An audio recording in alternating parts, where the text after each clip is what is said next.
The hull screamed before the alarms even started. I felt it in my teeth, a deep groan of metal bending somewhere below the command deck, and I knew before anyone told me that we were going to die on this ship. My name is Leora Thane. I was a communications officer on the Ilvain trade vessel Aeson, and until that day I had never sent a weapon lock warning in my life.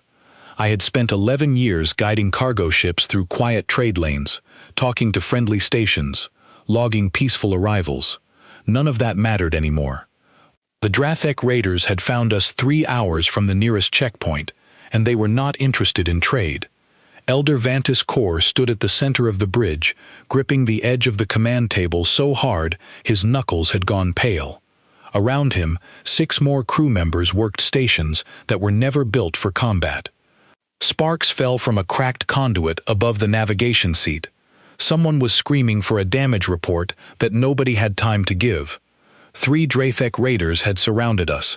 Their ships were fast, armored, and built only for one purpose. Ours was built to carry grain and machine parts to colony outposts. We did not stand a chance, and everyone on that bridge knew it. "Shields at 40%, said Ren, our engineer, his voice cracking. "They're not slowing down." "Return fire," Vantis said. "With what?" Ren shot back. "We have 2 defense turrets. They have actual weapons." A blast rocked the ship sideways. I grabbed the edge of my console to keep from falling. Somewhere behind me, a support strut gave way with a metallic shriek, and a crewmate I had known for 6 years went silent under it. I did not look. I could not look. There was no time. "Leora," Vantis said, turning to me. His voice had changed. It was not the voice of a commander anymore. It was the voice of someone who had run out of options. "Send the old beacon." I stared at him. Every officer knew about the beacon. It sat buried in our communication archive, a leftover protocol from a treaty nobody alive had actually witnessed being signed. It was said to reach a species that had vanished from known space decades ago, a species most people believed was extinct, or worse, a myth invented to comfort desperate crews. "That signal hasn't been answered in 30 years, I said, "maybe longer. Nobody even knows if it still transmits." "Send it anyway," Vantis said. "We have nothing left to lose." Another impact hit the ship. The lights flickered and died, then came back in a dim emergency red. I could hear crew members shouting orders that made no sense anymore, because there was no plan left to follow, only the instinct to survive one more minute. I turned to my console with shaking hands and pulled up the ancient file. The interface was old, clumsy, built in a format our systems barely recognized. My fingers found the sequence from memory, a sequence I had practiced during training but never once believed I would actually use. "Beacon transmitting," I said. Nobody answered me. Nobody had time to care. The Drathek ships closed in tighter, and their weapons charged with a low, building hum that I felt through the floor plating. I do not know what I expected. Silence, probably.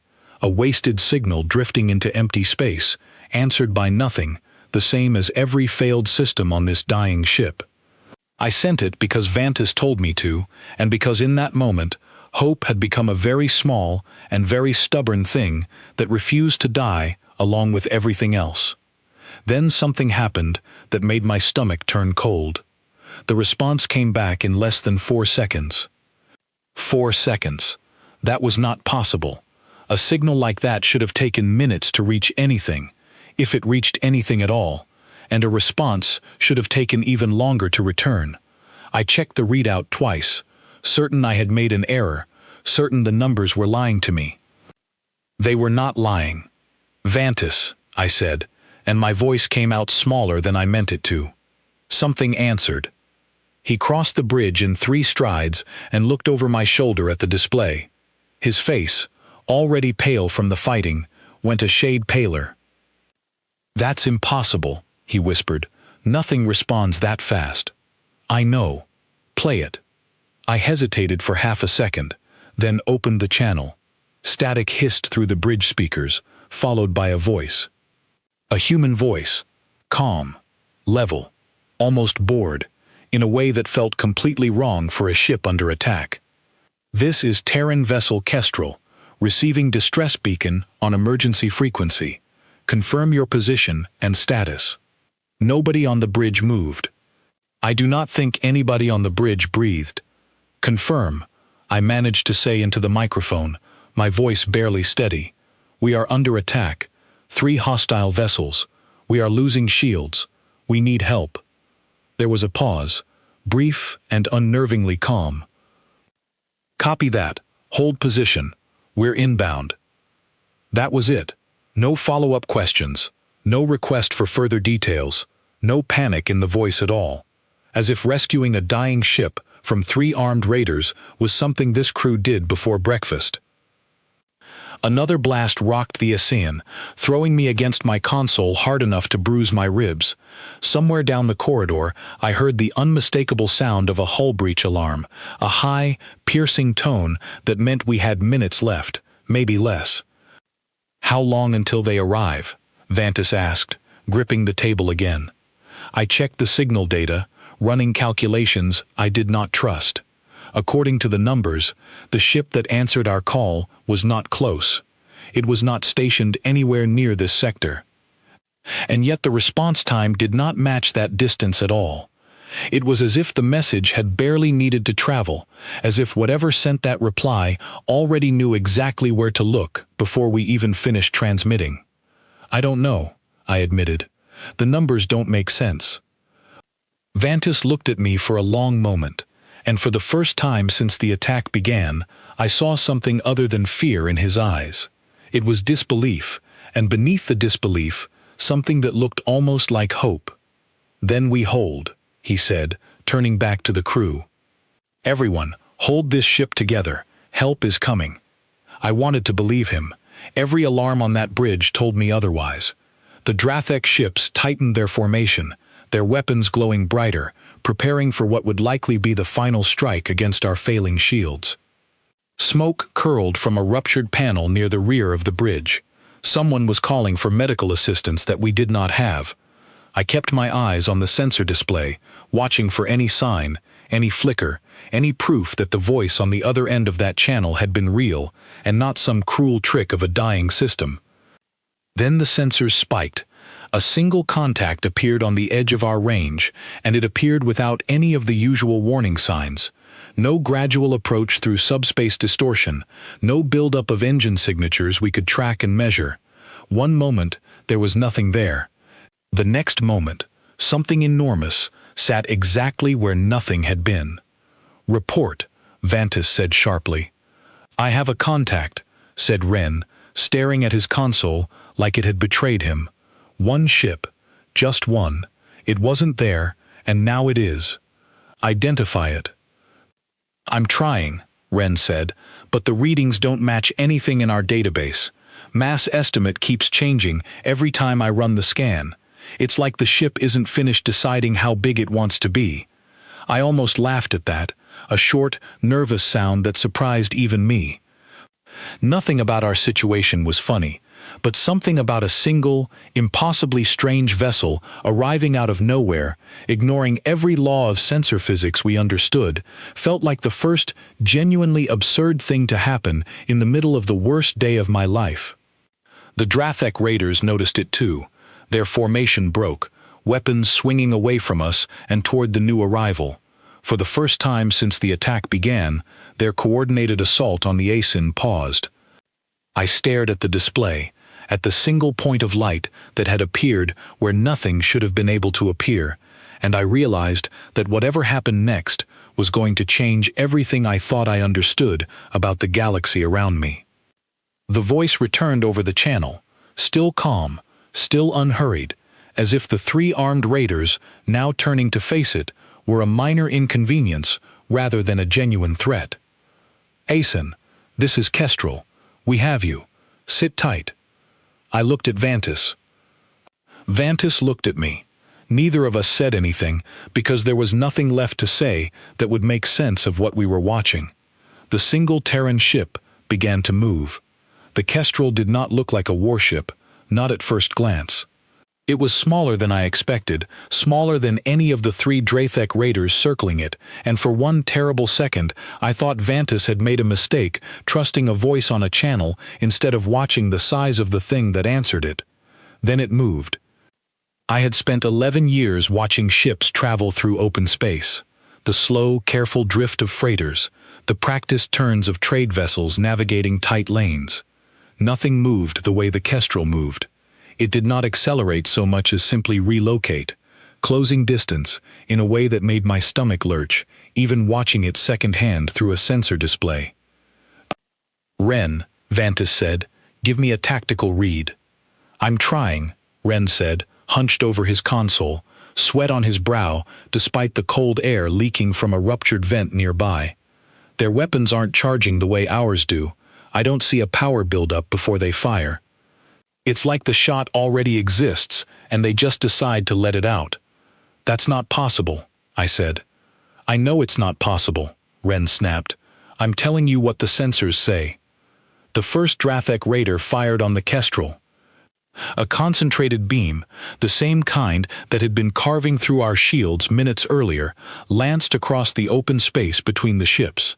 I flinched, expecting to watch the human vessel crumble the way our own hull had been crumbling. It did not crumble. The beam struck something invisible a short distance from the Kestrel's hull and simply stopped, spreading outward in a faint ripple of light before fading into nothing. "Shields," Ren said, disbelief written across every line of his face. Their shields absorbed a direct hit and didn't even flicker. On the bridge, nobody spoke. I do not think anybody knew what to say. We had been fighting for our lives against ships that had shredded our own defenses with ease, and the vessel that had just arrived to help us had shrugged off the same weapon like it was nothing more than a passing gust of wind. The Kestrel answered.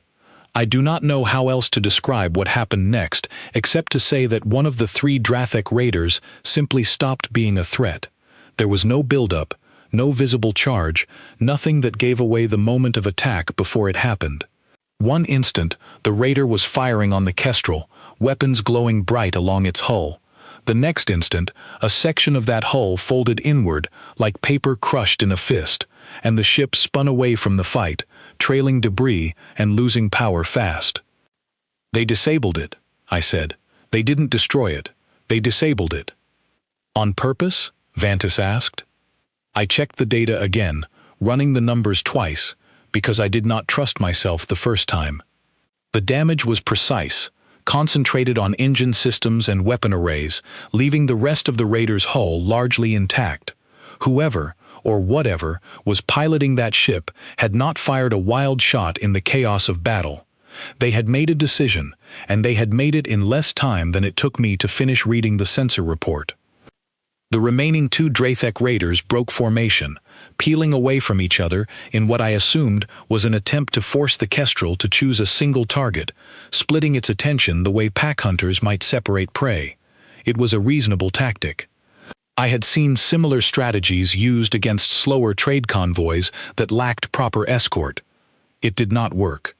The Kestrel's weapons fired on both raiders at what looked, from our sensors, like almost the same moment.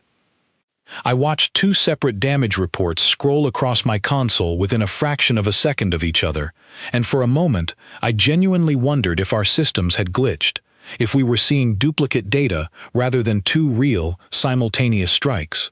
We were not seeing a glitch. Both raiders lost power within seconds of each other, their weapons going dark, their engines sputtering into silence. 3 ships, Ren said quietly. 3 armed raider ships, and it took them less time to lose than it took us to get this far into the conversation. I did not respond.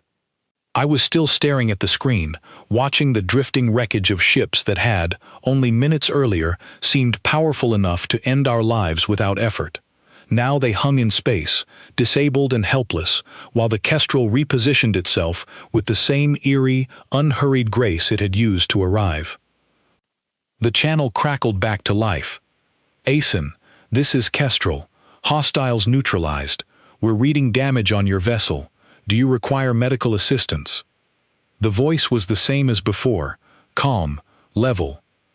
It did not sound like someone who had just single-handedly disabled 3 armed warships in under a minute. It sounded like someone checking on a neighbor after a small accident. Vantis stepped forward, his hand pressed against his side where a fallen support beam had caught him earlier in the fight. I had not noticed the injury until that moment, too distracted by everything else happening around us, and the sight of blood on his uniform sent a fresh wave of fear through me. "We have injured," Vantis said, his voice tight with pain, "and significant hull damage. We are grateful for your assistance." "Copy that," the voice replied. "Sending a shuttle for medical evacuation. Hold position, we'll get your people stabilized." I sat back from my console, my hands trembling, and allowed myself to breathe for what felt like the first time in an hour. Around the bridge, other crew members were doing the same, some laughing with the giddy relief of people who had genuinely believed they were about to die, others simply sitting in stunned silence, staring at nothing. I kept watching the Kestrel on the display, unable to look away from it.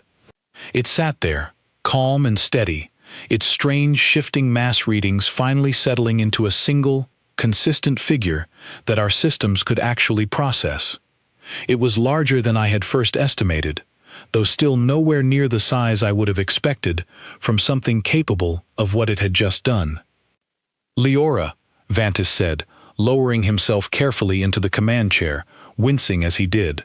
"Open a direct line. I want to speak with their commander."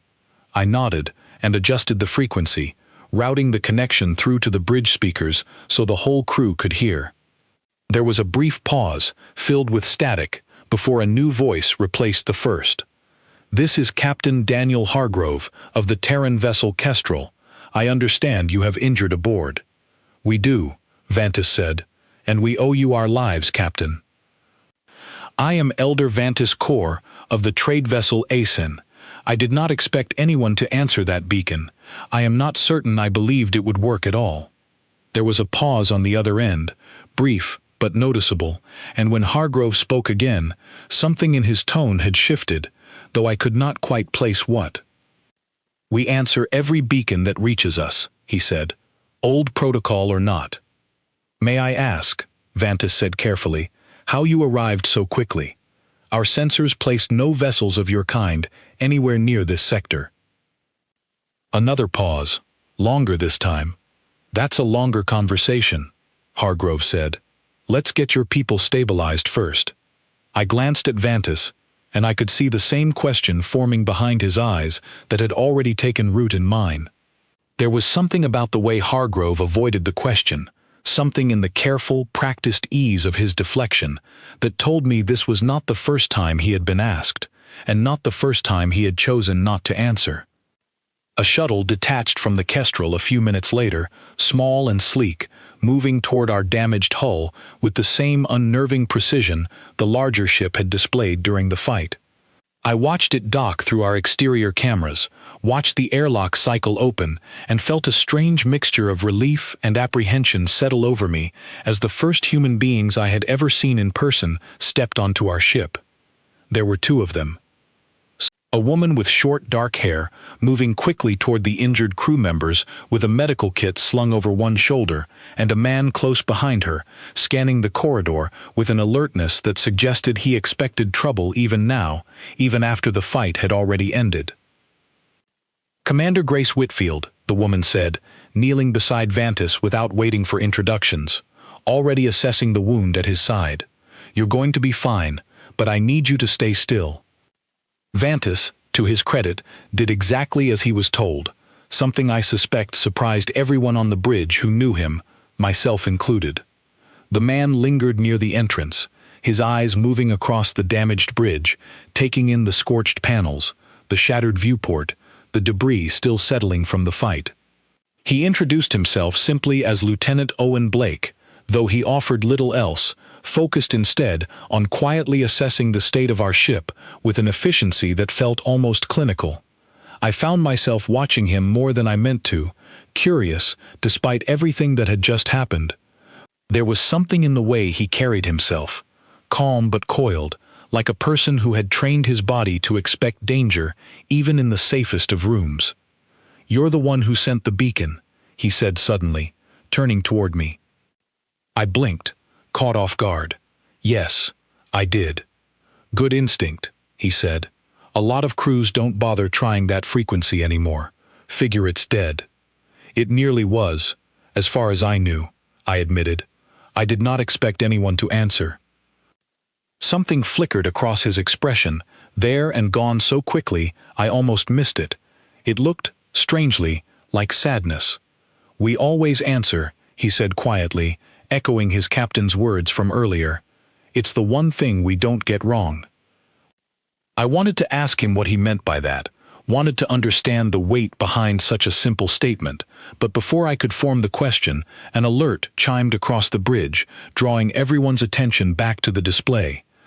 The disabled Drathek raiders were moving again. "They're reactivating," Ren said, snapping back to his console. "Weapon systems coming back online, across all 3 ships." I stared at the display in disbelief. Moments earlier, those raiders had been drifting husks, disabled and helpless. Now their power signatures climbed steadily, weapons charging, engines flickering back to life, one system at a time. "That's not possible," I said. "Their power cores were offline. We watched them go dark." "Well, they're not dark anymore," Ren said, his voice climbing with panic. "And I don't think they're happy about what just happened to them." Lieutenant Blake was already moving, tapping something on a small device strapped to his wrist, speaking in short clipped words I could not fully follow. Whatever he said carried urgency, though his face remained remarkably composed. "Captain's aware," he said, glancing at me. "Kestrel is repositioning." Through the shattered viewport, I watched the human warship shift, rotating with the same unnerving smoothness it had displayed before, angling itself between our crippled vessel and the reawakening raiders. It did not retreat toward its own shuttle, still docked against our hull. It did not hesitate. It simply moved to stand between us and the danger, as though protecting a wounded ship full of strangers was the most natural decision in the world. "Reroute auxiliary power to the forward shields," Vantis ordered, forcing himself up from the command chair, despite Commander Whitfield's protest beside him. "If this turns into a real fight, I want us to survive it." "Sir, you need to stay seated," Whitfield said, pressing a hand against his shoulder.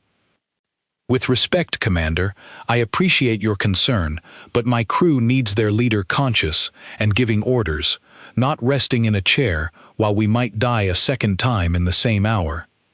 Whitfield studied him for a moment, then nodded, releasing her grip, though she stayed close, ready to catch him if his strength gave out. Outside, the first raider fired. The shot lanced across open space, aimed not at the Kestrel this time, but at us, at the already wounded Usin, as if the Drathek had decided that finishing their original target mattered more than the threat standing in their way. I felt my chest tighten as the beam crossed the distance in an instant, far too fast for any human or Ilvain pilot to intercept by hand. The Kestrel intercepted it anyway. I do not know how to properly describe what I witnessed next, because nothing in my experience gave me the language for it. The human warship moved into the beam's path with a speed that defied the mass readings we had struggled to measure only minutes earlier, its shields flaring bright as they absorbed the strike meant for us.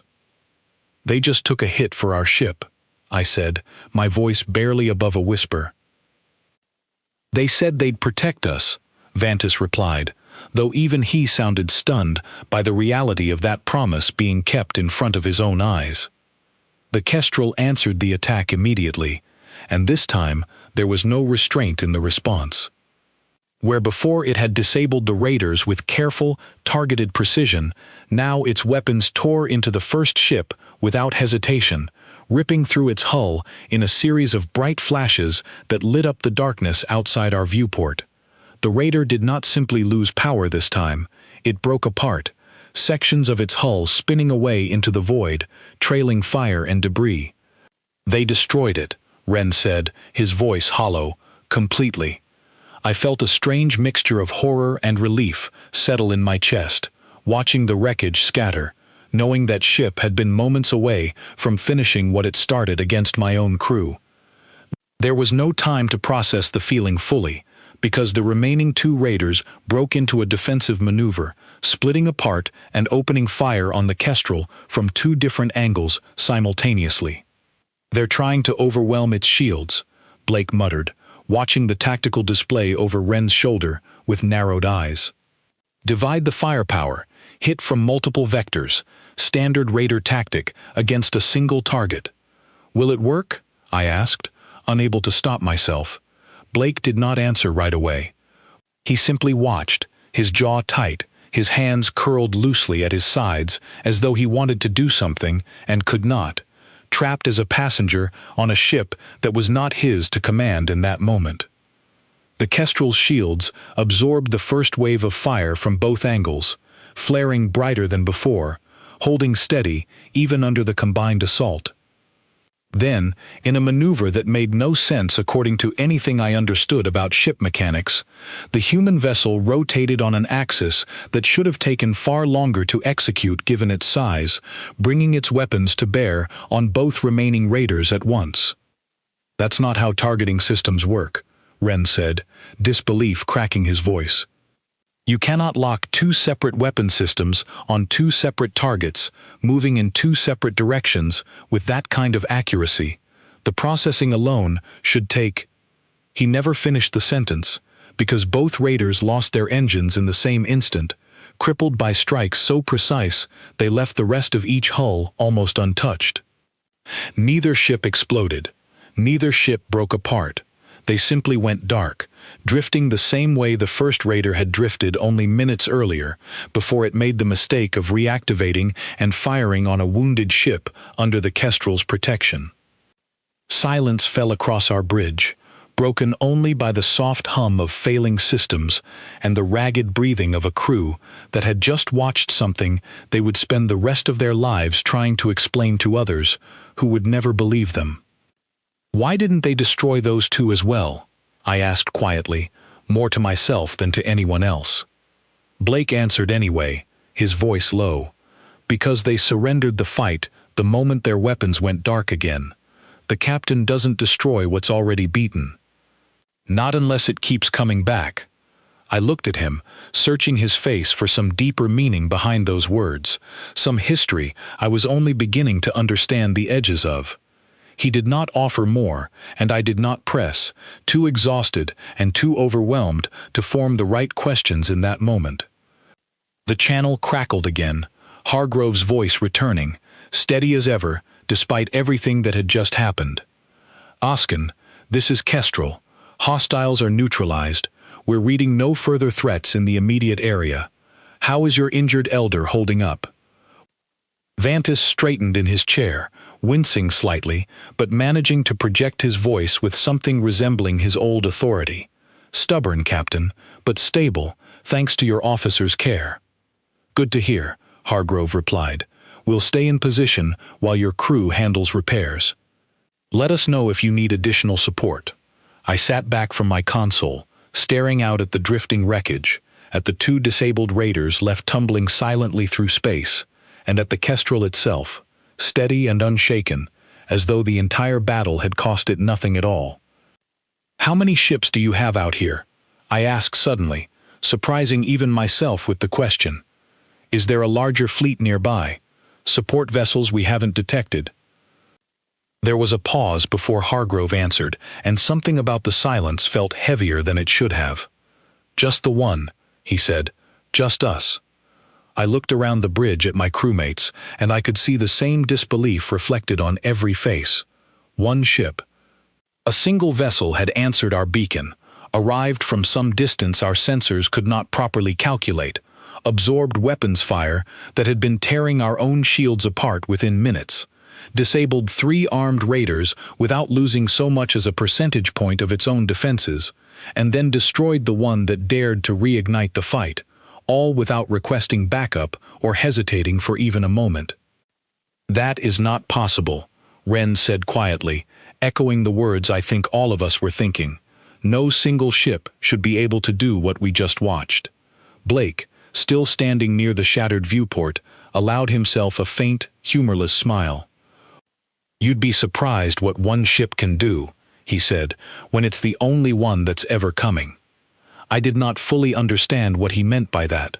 Not then. I only knew that something about the weight in his voice, the careful distance behind his words, told me there was a much larger story behind the calm efficiency I had just witnessed, a story that stretched back further than this single rescue, further than this single battle, into something that had shaped an entire species into what it had become. Vantis, still pale from his injury, but steady enough to think clearly, spoke into the channel once more. "Captain Hargrove, on behalf of my crew and everyone aboard the ASEN, I want to formally thank you. We would not have survived without your intervention." "You don't need to thank us," Hargrove replied simply. "You called, we came. That's how it works." "Forgive me," Vantis said, "but I have never known it to work that way, not with any other fleet in known space. Most vessels would have weighed the risk before engaging 3 armed raiders on behalf of strangers."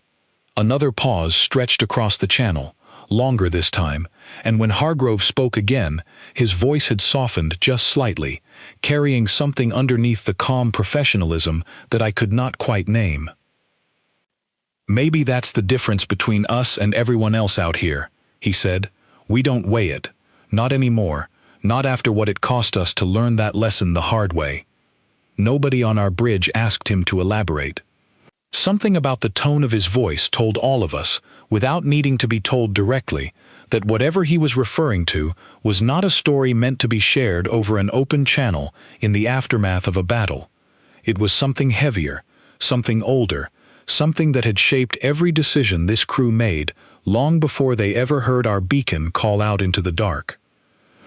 I looked out at the wreckage drifting silently beyond our damaged hull, at the Kestrel holding steady in the space between us, and whatever threats might still be lurking in that sector, and I found myself wondering, for the first time since this entire ordeal began, exactly what kind of history could turn a single ship into something capable of what I had just watched with my own eyes.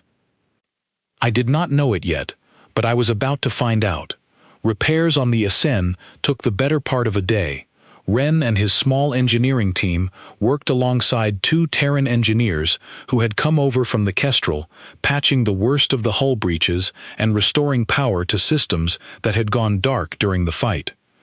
I spent most of that time moving between damaged sections, helping wherever I could, though my thoughts kept drifting back to the battle, to the calm efficiency of a single ship dismantling 3 armed raiders without breaking stride. It was during a quiet moment, while I was rerouting a damaged relay near the lower deck, that I met Ensign Mia Carter. She was young, younger than I expected given the composure I had seen from every human aboard the Kestrel, with sharp eyes and quick hands that moved through wiring conduits like she had done this 1,000 times before. She noticed me watching and offered a small, tired smile. "You're the one who sent the distress call," she said, not looking up from her work. "I am," I said. "Leora Thane, Communications. Mia Carter, Engineering, mostly, though today I'm apparently also doing hull repairs on a ship that isn't mine." She glanced at the scorched panel beside her. Whoever built this thing built it to last. It should not still be in one piece after what it went through. "Neither should your ship have been able to do what it did," I said. "I have questions, if you don't mind." She paused, setting down her tool, and looked at me with an expression that seemed to weigh how much she was willing to share. "What kind of questions?" "How is this possible? One ship. No support fleet. Weapons that fire without any charge time we can detect, shields that shrug off direct hits, targeting systems that lock onto 2 moving targets in different directions at the same instant. None of that matches anything we understand about ship design." Mia was quiet for a long moment, glancing toward the corridor as though checking whether anyone else was listening, though I do not think she was hiding anything from me, so much as deciding how to explain something that clearly still weighed on her. "You know anything about Terran history?" she asked finally. "Very little," I admitted. Your species vanished from most trade networks decades ago. Some believed you had gone extinct. Others thought you simply withdrew from contact after some kind of internal conflict. Nobody I know has an accurate account. That's because most of what happened to us isn't something we advertise, Mia said, resuming her work on the relay, though her voice remained steady, almost distant, as though reciting something she had heard many times before. About 60 years ago, before either of us were alive, Earth got hit. Not by raiders looking for cargo, by something bigger, an empire that decided humanity's system had resources worth taking, and decided the easiest way to take them was to remove the people living there first. I said nothing, letting her continue. We sent out calls, she said. Distress signals to every species we had contact with at the time. Most of them either couldn't help or decided the risk wasn't worth it. A war with an empire that size, over a species most of them barely knew, wasn't a fight anyone wanted to join. So nobody came. Nobody at all? I asked quietly. A few tried, Mia said. Small allied fleets, mostly independent traders, and a couple of smaller governments who had actual relationships with Earth. They didn't have the numbers to make a difference. Most of them were destroyed alongside our own defenses before it was over. I thought of the silence I had felt after sending our own beacon, the crushing certainty that no answer would come, and I tried to imagine what it must have been like to send that same signal outward and watch it disappear into nothing, over and over, while an empire tore through everything you had ever known. How did you survive? I asked. Barely, Mia said. It took years. Most of Earth's population lived through things I don't think you or I could really understand from the outside. By the time it ended, humanity had rebuilt itself into something different. Harder, more organized. We stopped relying on anyone else to protect us, because nobody had when it mattered most. She looked up at me then, and something in her expression had shifted, no longer distant, but direct, almost challenging. After that, she said, we made a decision, as a species. Every beacon that reaches us, we answer. Old protocol or new. Doesn't matter who sent it. Doesn't matter what the risk is on our end. Because we know exactly what it feels like to send one and hear nothing back. I sat with that for a long moment, the weight of it settling over me slowly, reshaping everything I had witnessed since the beacon first activated on our bridge. So the Kestrel, I said, isn't part of some larger fleet patrolling this sector. No, Mia said. Ships like the Kestrel are stationed across a huge span of space, spread thin, each one covering territory most fleets our size wouldn't dare patrol alone. When a beacon goes off, whichever ship is closest responds, regardless of what's waiting on the other end. That seems incredibly dangerous, I said. Sending one ship into an unknown situation with no idea what kind of threat it might be facing. Mia gave a short, humorless laugh. You're not wrong. We lose ships that way. Not often, because our crews and our technology are built to handle threats most other species wouldn't survive, but it happens. Every single officer who serves on a beacon response vessel knows that risk before they sign on. And they accept it anyway? Every time, Mia said simply. Because the alternative is becoming the kind of people who let a call go unanswered, and we already know exactly what that costs. I thought about Lieutenant Blake's words from earlier, about being the only one that was ever coming, and I understood now the weight behind that sentence in a way I had not before. It was not arrogance. It was not confidence born from overwhelming strength. It was something closer to a promise, forged out of a wound that had never fully healed, carried by every human crew that served aboard ships like the Kestrel. Later that evening, once the worst of the repairs had been completed and the ASIN systems had stabilized enough to limp toward the nearest outpost under its own power, I found myself back on the bridge, watching the Kestrel through the repaired viewport as it held position nearby. Vantus approached, moving carefully, still favoring the side where his injury had been treated, though Commander Whitfield's work had clearly done its job well. You look troubled, he said, settling into the seat beside mine. I learned something today, I said, about why they came. I told him what Mia had shared with me, watching his expression shift as the pieces settled into place, the same way mine had. When I finished, he was quiet for a long time, staring out at the human warship holding steady beyond our hull. We owe them more than gratitude, he said finally. We owe them an understanding of what that answer actually cost them to give. What do you mean? I mean, Vantis said slowly, that every single time a ship like the Kestrel answers a beacon, they are choosing to risk everything for strangers, because once, everyone else chose not to risk anything for them. That is not a debt easily repaid with words of thanks over an open channel. I looked out at the Kestrel again, thinking of Captain Hargrove's calm voice, of Lieutenant Blake's quiet sadness, of Ensign Carter's steady hands working to repair a stranger's ship without complaint. I thought of an entire species that had turned its worst tragedy into an unbreakable promise, carried across the stars by crews willing to answer any call, no matter the danger, no matter who was asking. What do we do with that understanding? I asked. Vantis considered the question for a long moment before answering. We make sure the story doesn't end here, he said. We make sure others understand what we witnessed today, because if their promise is to answer every call that reaches them, then perhaps our promise should be to make sure the galaxy remembers exactly why that promise matters. I did not fully understand what he meant in that moment, not completely, but over the following hours, as our ship limped toward the nearest outpost, with the Kestrel escorting us the entire distance, I began to understand exactly what kind of story I needed to tell, and exactly why it mattered that I told it well. 3 years passed before I saw Captain Hargrove again. In that time, the story of what happened to the ASEN spread further than I ever expected it to. I had not set out to make it famous. I simply told it honestly, first to officials at the outpost where our ship was repaired, then to trade councils who wanted to understand why a single Terran vessel had appeared out of nowhere to save a crew of strangers, then eventually to anyone willing to listen, because I had come to believe, as Vantis once told me, that the story mattered too much to let fade quietly into memory.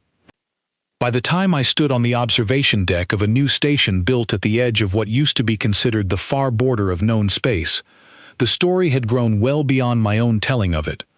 Other crews had come forward with similar accounts, some decades old, some recent, all describing the same pattern. A beacon activated in desperation, a single Terran ship arriving with impossible speed, a calm voice asking for a position and a status report, followed by an answer that never once wavered, no matter how dangerous the situation on the other end.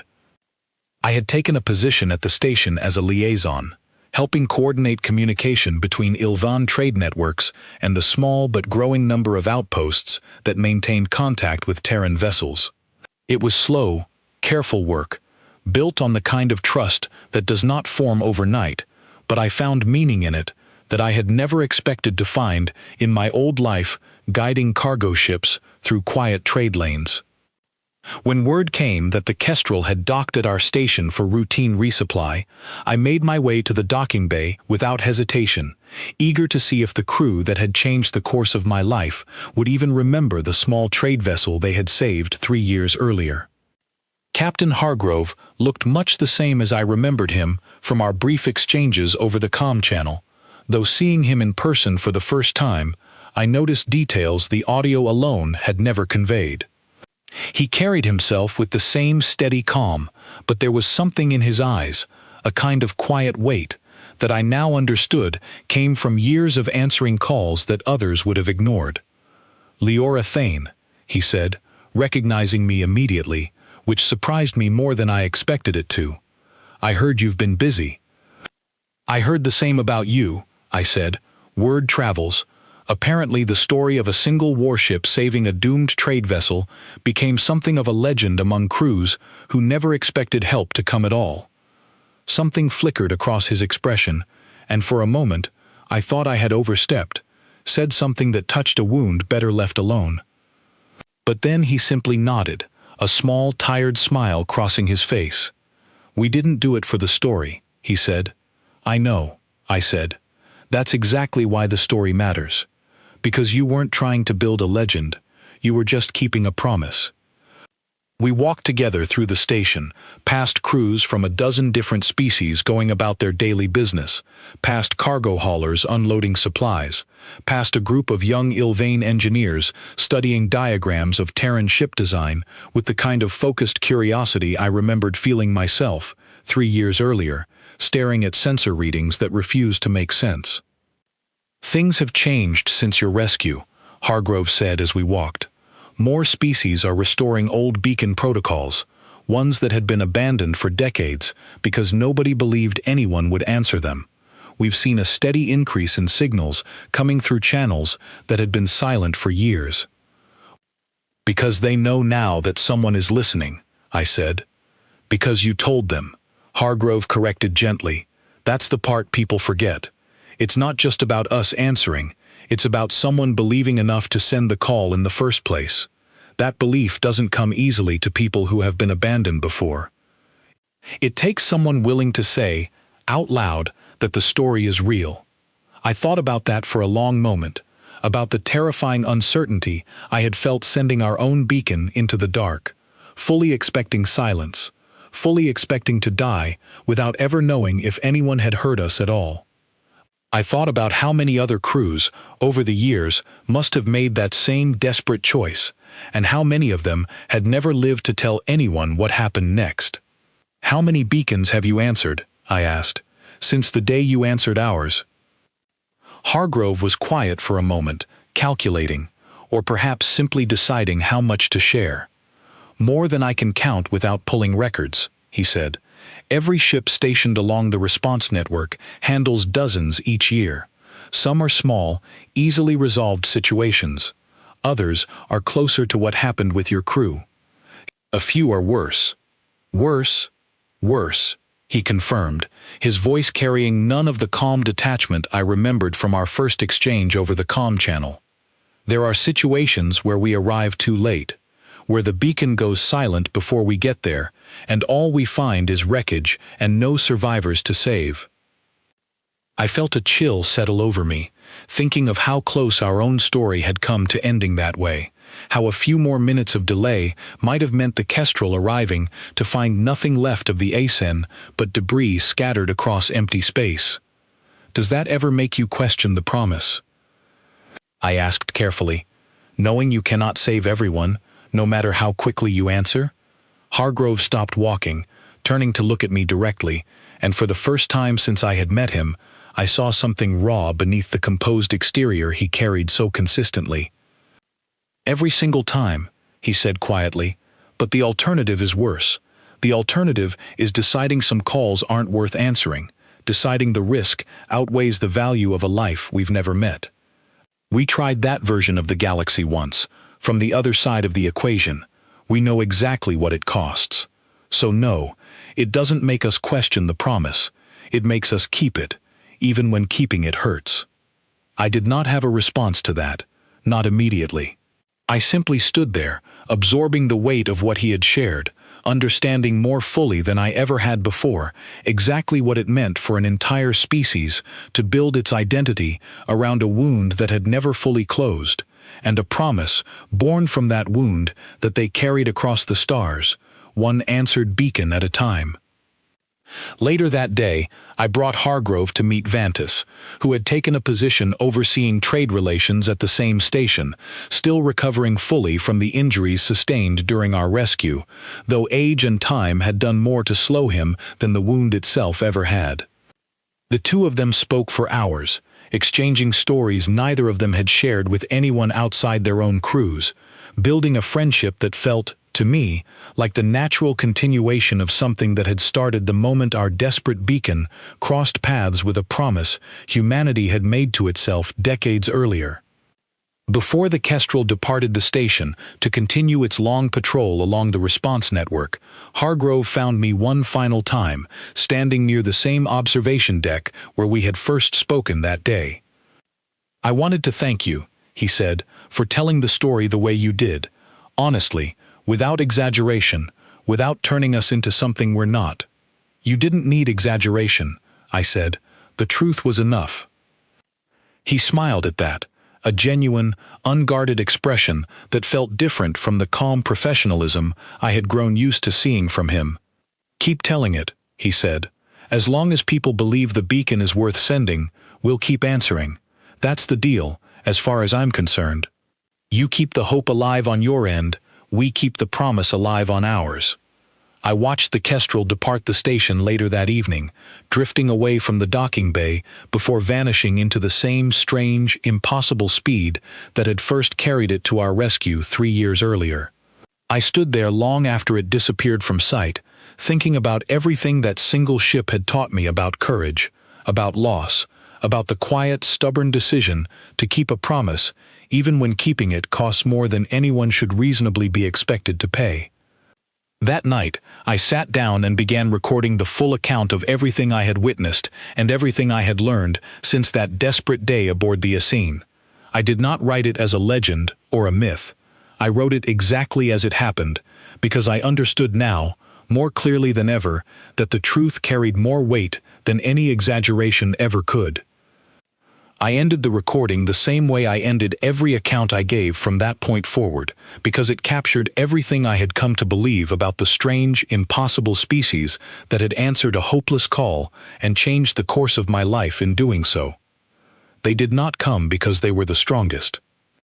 They came because they remembered what it felt like when nobody came for them, and somewhere out among the stars, right now, another beacon is activating in the dark, carrying the same desperate hope I once carried myself.